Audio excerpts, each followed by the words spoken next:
नरेंद्र मोदी के बयान पर रद्द-ए-अमल जाहिर करते हुए नेशनल कॉन्फ्रेंस के सीनियर लीडर शेख बशीर ने कहा कि ज्यादा वोटरों ने साबित किया है कि जम्मू कश्मीर के लोगों ने बीजेपी की पॉलिसियों के खिलाफ वोट दिया है। उन्होंने कहा कि बीजेपी को 4 जून का इंतजार करना चाहिए और फिर जम्मू कश्मीर में असेंबली इंतखाबात के इनेकाद पर बयान देना चाहिए। सीनियर नेशनल कॉन्फ्रेंस नेता शेख बशीर हमारे साथ मौजूद है। शेख साहब, पीएम मोदी ने अपने एक बयान में ये कहा है कि जो टर्नआउट था वोटर्स का वो बहुत अच्छा था और ये विंडिकेट करता है कि जो उनकी पॉलिसीज थी जम्मू कश्मीर को लेकर वो सही थी। पहली बात यह है कि हमें खुशी है कि टर्नआउट बहुत अच्छा हुआ, लेकिन बीजेपी इसकी मार्केटिंग करती है, ये अनफॉर्चुनेट है। और वो प्राइम मिनिस्टर साहब जिनका कैंडिडेट ही खड़ा नहीं हो पाया कश्मीर में, तो कैसे तस्वर किया जाए कि उनके जहन में क्या था।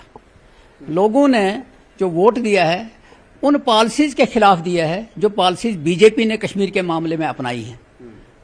ये जो टर्न आउट है ये उसके खिलाफ है।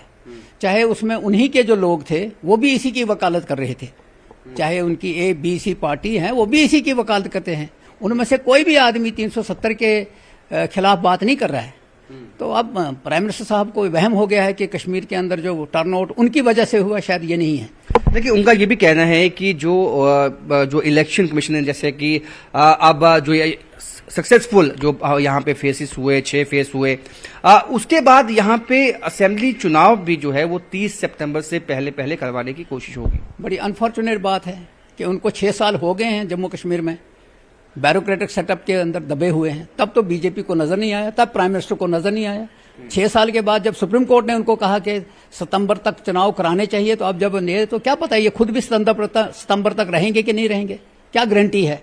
जो 4 जून के रिजल्ट्स हैं हो सकता वही उल्टे हो जाए, ये हो ही नहीं, तो कैसे तो इनका तो ये भी कहना है कि जो स्टेटहुड है उसको जब इलेक्शन के बाद उसको भी रिस्टोर करने की जो कवायद है वो उसको शुरू किया जाएगा। इनको क्या प्रॉब्लम थी स्टेटहुड पहले देने की, ये कंडीशनल क्यों कर रहे हैं, इनके जहन में है क्या।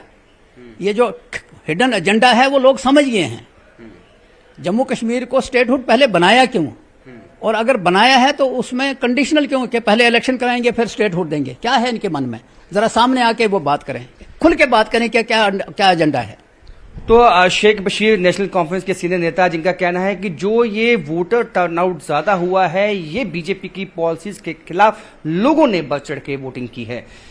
कैमरामैन चांद के साथ राजन, वेद न्यूज 18 जम्मू।